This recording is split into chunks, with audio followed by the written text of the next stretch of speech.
तो जो पहली कोटेशन है एल्बर्ट आइंस्टाइन की वो है, everybody is a genius but if you जज a fish by its ability to climb a tree it will live its whole life believing that it is stupid. बड़ी powerful statement है ये, इसको ध्यान से समझने की कोशिश करते हैं कि अगर कोई और उस फिश को जज करे तो कोई प्रॉब्लम नहीं है, तो इसका मतलब वो बेवकूफ है। यानी कि अगर दुनिया आपको जज करे तो कोई प्रॉब्लम नहीं है, इसका मतलब दुनिया बेवकूफ है। बट अगर वो मछली खुद अपने आप को जज करने लग जाए इस बेस पे कि देखो मैं पेड़ पर नहीं चढ़ सकती तो मैं बेवकूफ हूं, तो वो बेवकूफ है। हर एक की कोई ना कोई एबिलिटी होती है। जैसे सचिन तेंदुलकर है, उनकी अपनी एक एबिलिटी है, एल्बर्ट आइंस्टाइन है, उनकी अपनी एक एबिलिटी है। अगर एल्बर्ट आइंस्टाइन को बैट दे दिया जाए तो वो कैसे लगेगा, लोग हंसेंगे।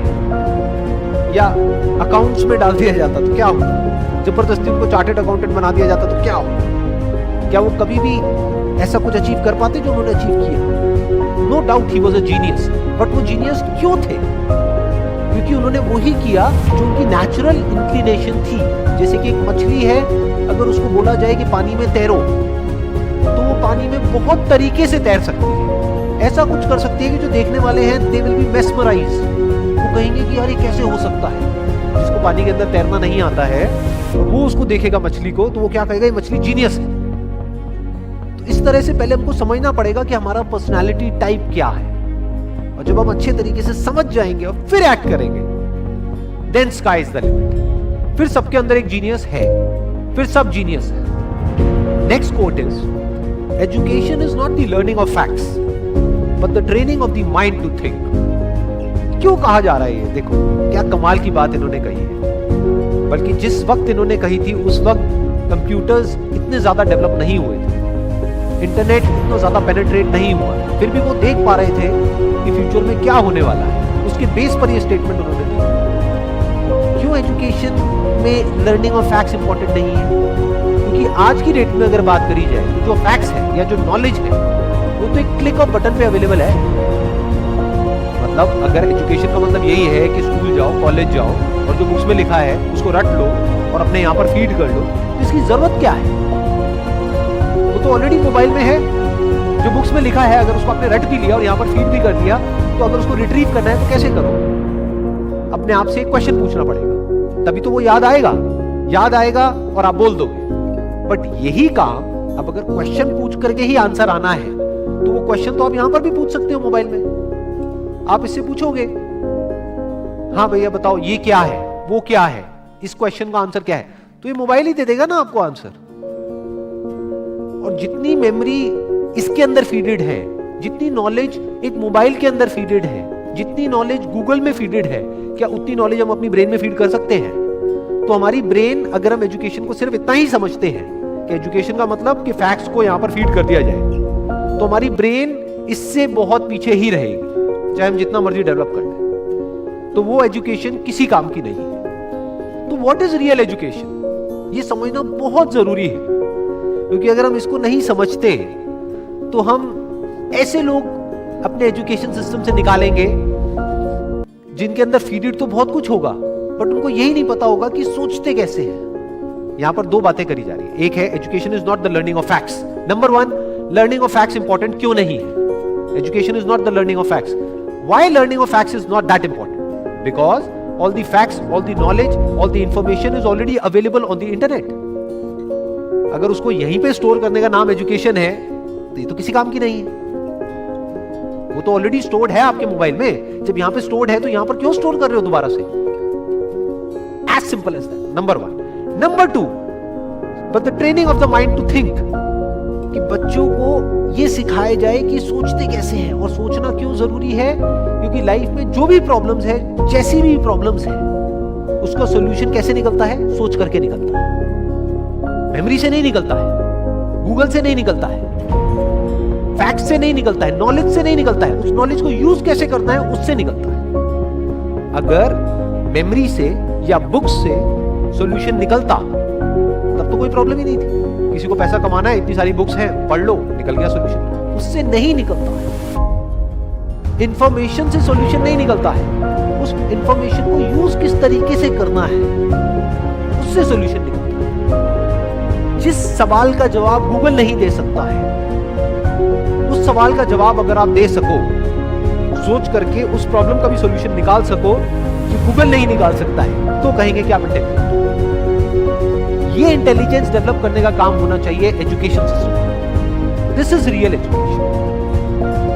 Next quote is, the true sign of intelligence is not knowledge but imagination. Knowledge के बेस पे जो पास्ट में हो चुका है उसको हम रिपीट तो कर सकते हैं, लेकिन कुछ भी नया क्रिएट नहीं कर सकते जब तक कि इमेजिनेशन ना हो। यानी पहले हम कुछ इमेजिन करें, फिर नॉलेज को यूज करें तो ठीक है, बट अगर सिर्फ नॉलेज के बेस पर हम सोचे कि कुछ भी नया डिस्कवर हो सकता है, इम्पॉसिबल। नॉलेज के बेस पर हम गोल गोल गोल गोल एक पैटर्न में घूम सकते हैं कि जो हो चुका है उसको रिपीट कर सकते हैं। फॉर एग्जाम्पल, यहां पर एक बल्ब है, तो इस बल्ब को बनाने की एक नॉलेज है हमारे पास में, तो उस नॉलेज से क्या हो सकता है, और बल्ब्स बन सकते हैं, एक फैक्ट्री बन सकती है, उस फैक्ट्री में और बल्ब्स को प्रोड्यूस किया जा सकता है। और एक ऐसा भी टाइम था जब कोई बल्ब नहीं था, देयर वाज नो बल्ब। तो बल्ब कहां से आया? क्या नॉलेज से आया? जो भी ह्यूमैनिटी की नॉलेज थी हजारों साल की, क्या वहां से आया वो बल्ब? बल्ब कहां से आया? इमेजिनेशन से आया। किसी ना किसी ने सोचा, यानी वो बल्ब कहीं नहीं था, किसी बुक में नहीं था, इस दुनिया में नहीं था, कहीं नहीं था, किसी के माइंड में था। उसने सोचा कि अच्छा ऐसा भी कुछ हो सकता है, और उसके ऊपर काम करना शुरू कर दिया। तो क्या हुआ? वो इमेजिनेशन रियलिटी बन गई। इनफैक्ट अगर हम अपने आसपास में देखें, इस दुनिया में कुछ भी, एक सुई से लेकर के एक एरोप्लेन तक, सब कुछ आज रियलिटी है। आज वो नॉलेज के फ्रेमवर्क में है। आज हमारे पास में नॉलेज है कि सुई कैसे बनानी है, एरोप्लेन कैसे बनाना है। We have knowledge of producing it, we have knowledge of running it, we have knowledge of creating it. But एक टाइम पे वो सब क्या था? वो इमेजिनेशन था, सब इमेजिनेशन था। जब इमेजिनेशन रियलिटी में कन्वर्ट हो जाती है तो वो नॉलेज हो जाती है, फिर उसको रिपीट किया जा सकता है। तो दैट इज कन्वीनियंट, बट वहां पर कुछ भी नया डिस्कवर नहीं हो सकता है। कुछ भी नया डिस्कवर करना है तो यू नीड इमेजिनेशन। जैसे एक तरफ से व्हील डिस्कवर हो गया, एक तरफ से लगेज डिस्कवर हो गया, अब यहां पर इमेजिनेशन की जरूरत है। क्या लगेज उठाने में दिक्कत आ रही है? व्हील है, व्हील लेकिन बड़ा है, तो अगर इस व्हील को छोटा कर दिया जाए और उस लगेज के नीचे फिट कर दिया जाए तो क्या होगा? ये इमेजिनेशन है। This is the difference between imagination and reality. यानी कि अगर इसको हम अपनी लाइफ से रिलेट करें तो जो भी हमारी जो करंट सिचुएशन है या जो भी कुछ आज तक हमारे साथ में हुआ है, वो सब क्या है? नॉलेज है, फैक्ट्स है।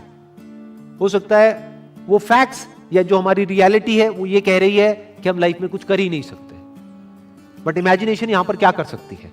इमेजिनेशन यहां पर अगर हमारे अंदर है तो हम इमेजिन कर सकते हैं कि फ्यूचर में इस रियलिटी को बदला जा सकता है।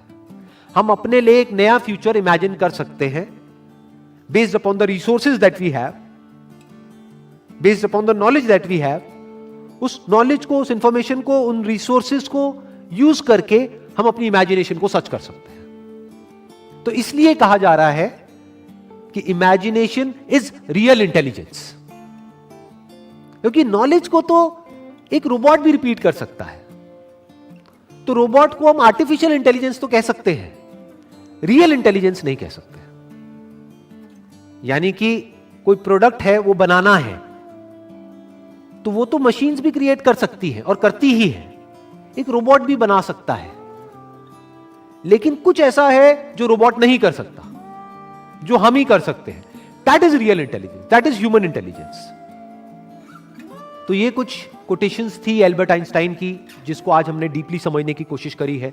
अगर इसके अलावा आप चाहते हैं कि कोई और पर्सन भी है जिन्होंने कुछ एक्स्ट्राऑर्डिनरी अचीव किया है किसी भी फील्ड में, और उनकी भी कोटेशंस की हम डेप्थ में जाएं, तो आप नीचे कमेंट सेक्शन में बता सकते हैं। तो मेरे आने वाले सेशंस में मैं एक एक करके उनको कवर करता चला जाऊंगा। Wish you all the very best. Thank you so much.